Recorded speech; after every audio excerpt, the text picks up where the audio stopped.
Welcome to the Business Buyer Diaries. My name is Nathan Platter. I'm a full-time employee, and I bought a business. I did everything right, from finding the deal, handling all the due diligence on 63 opportunities, and ultimately bought a profitable gym. And boy, was I in for a big surprise as a new owner. I chronicled everything in real time, including the biggest wins to the stressful nights at 2 a.m. I'm sharing my journey without sugarcoating anything, so you don't make the same mistakes that I did. Here's today's episode.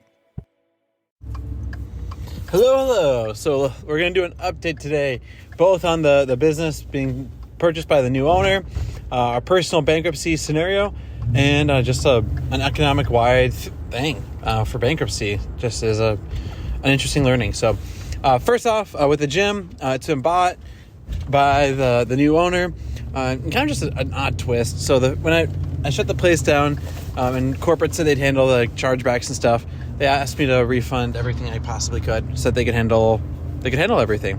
I said, sure, sounds good. So I wired them all the funds and was taken care of. I heard from the new buyer this week, like, hey, I would like to buy some of the equipment. It looks like you, Nathan, your LLC currently owns the assets. I'd like to buy those. And then he pitched a lowball offer that was kind of surprising.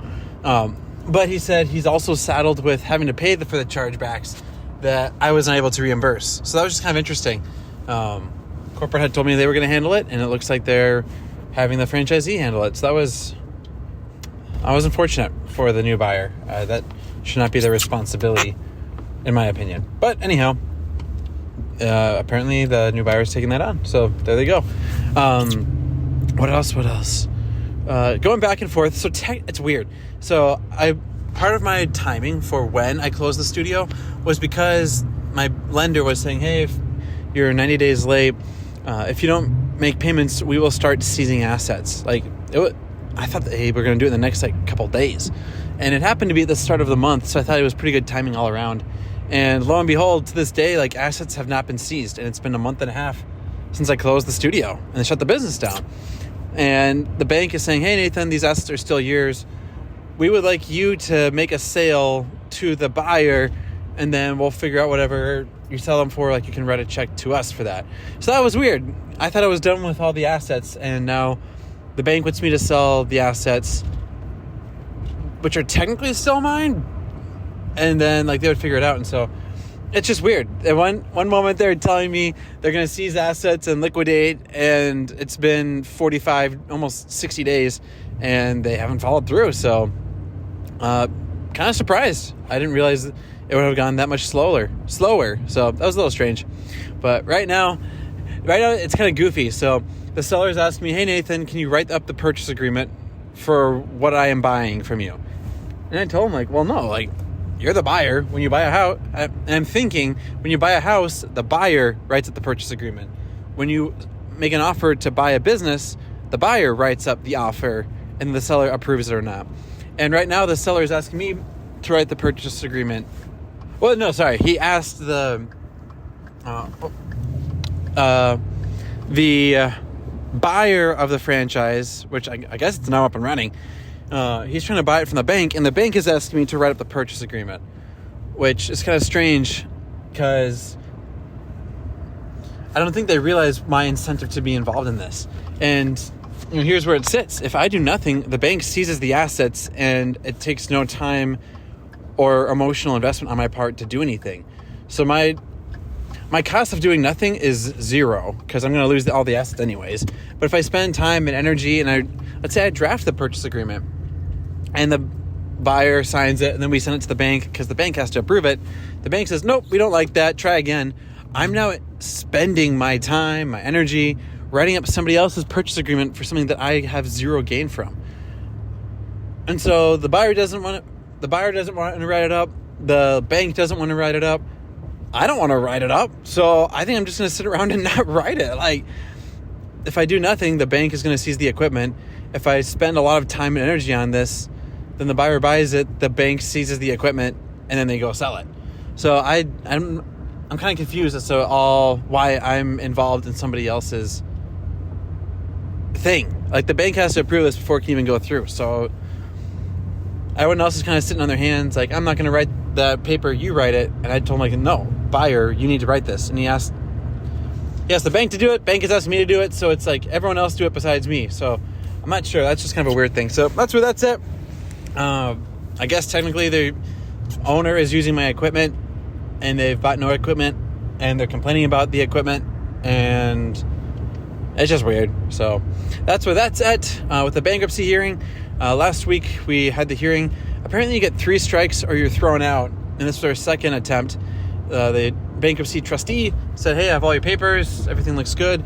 We did the whole thing. Raise your right hand. Are you telling the truth, the whole truth, anything but the truth? Are these all your assets? Yes. Are you hiding anything? No. Did you list everything? Yes. Have you ever done this? No. And it's just all these things that they go through. And so the way it finished up, it was about, she spent like 30 seconds confirming we're good to go and then asked us like 20 minutes of questions. And basically at the end, we have like some collectibles, some things of value that we would rather turn over and give away as part of our estate, I guess, rather than try to hang on to it. And so the trustee said, okay, we're going to tally that up as part of your seizable assets. I'll send you my address and then just please drive it to my office across town. It's like 45 minutes away. We said, can do, will do, and haven't received her address yet. And it's been like a week and a half. So that's kind of strange. Our attorney says, yeah, I haven't heard anything either. Just hang tight. Eventually she'll send it over. So apparently we're all done. Our hearing is over. Our verdict is done. There's no follow-up is what it seems like. So now we just wait and we'll deliver some valuables and then we'll write a check for whatever estate we owe to the courts. And then I guess that'll get dispersed to the bank, to the seller finance note, to everybody. And so for now, we just hang tight and wait for that. It's not going as quick as I thought, but that's fine. That's okay. Anything else juicy? That's it for the closing. That's it for the bankruptcy side. Day job is going fine. Oh yeah, and then economics-wide thing. So I hope I've told this story before. I hope I have. If I haven't, here it is. So back in college, I actually worked at a car dealership here in the Twin Cities, and it was great. I loved that job. I was one of the guys that moved the vehicles whenever they need to move to a different part of the parking lot. Cars going on the show floor, off the show floor. I was like the car mover. They call it like a lot runner, LOT. And on occasion, I signed up actually to drive people back home if their car was going to be maintenanced for a long while. And so it was a very fancy dealership. I won't drop the brand, but it was a very fancy dealership. And one time they said, hey, Nathan, it's end of day. This guy's car is not ready till tomorrow. Can you drive him home? I said, sure, no problem. I like doing that. So I carved my choice. I picked, they told me to use a nicer model of the vehicle brand. And so that was an odd thing. Pick up the customer. He's probably 70 years old. Very nice gentleman. And we hop in the car and start driving back. We just talk a little bit, make chit chat. And we get to a very nice neighborhood. It looks like the neighborhood from Home Alone. It was kind of strange. So I asked him, what line of work are you in? He said, I'm a business owner, like a C-level type person. So I asked him, oh, cool, what kind of business? And he said, and he told me a company name. I couldn't remember it. He said, basically, we are the competitor to Party City. And we weren't able to beat them. And so after a while, they ended up having to close the doors, declare bankruptcy, and shut the business down. It's like, oh man, I'm so sorry. That he must have lost everything. How'd you get back up to where you are now? So I didn't lose anything. It was a corporate bankruptcy. I was not personally invested. The company went under. I still got my salary and my compensation, and I just moved on. And I was surprised that a company can have a failure and the people managing or even owning, I think it was just like a CEO or a CTO. He was a C-level, I guess, if I remember correctly. And he did not personally suffer because the business failed. And that was my big takeaway. And he lived in a very nice home. It looked like the next door house to the Home Alone house. That was just a surprise to me that was even a possibility. And just like 2 or 3 days ago in the U.S., Party City, like the number one balloon and party event planning retailer, they shut down. And like they were the only like retailer to really do that. And people are saying because of Walmart and Amazon and other things, Party City is getting shut down. And so that blew my mind, that was even possible. And so all I had to say, just a takeaway, like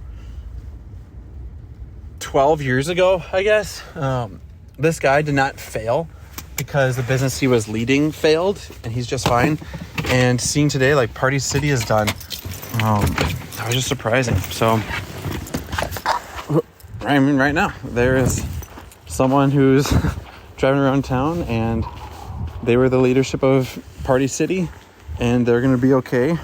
The employees will be okay. The C-levels will be okay. But it's just a business failure. Here we go.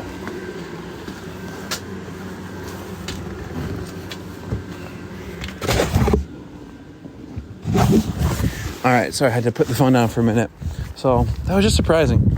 And it just happened to be that Party City folded. So in this phase of life where we are personally declaring bankruptcy and in a lot of ways feel like personal failures, it's a reminder that that's not necessarily true.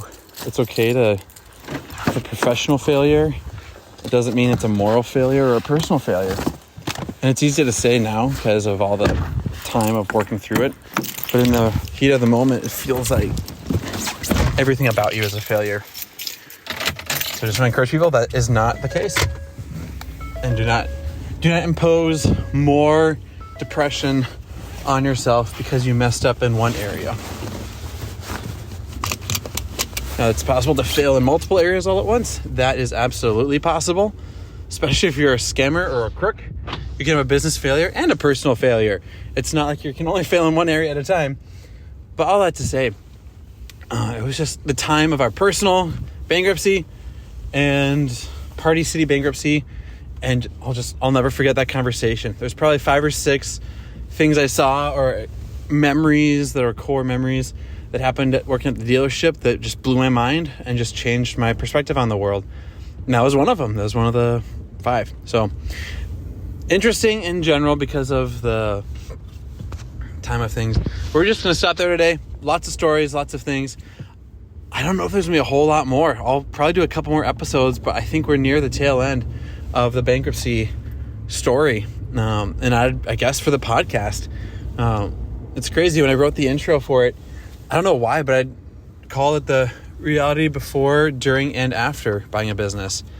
And it just rolled off the tongue. And after the fact, I realized, like, am I like preaching doom over my future? And no, I'm not. It just flowed. And it was like, it was my second take recording the intro. And it was just too fluid to redo. And so I kept it, and I didn't realize that the business would actually close. I truly thought I was on my way to 5 gyms within 5 years. And we're on our track to 0 gyms after 1 year, which is pretty crazy. So that's where we're at right now. God is good, life is good, and we're going to take on the day. And we'll just stop there. So that's where we're at. That's where we're going. Let's rock and roll. We'll finish off this podcast strong. This has been another episode of the Business Buyer Diaries. Subscribe so you don't miss the next episode. I hope you're realizing that business ownership is no cakewalk. Check the podcast notes for a link to the DIY due diligence program, the complete list of show sponsors, and for media inquiries. Music written and composed by Wes Schrock. I'm your host, Nathan Platter. Join me again on the next one.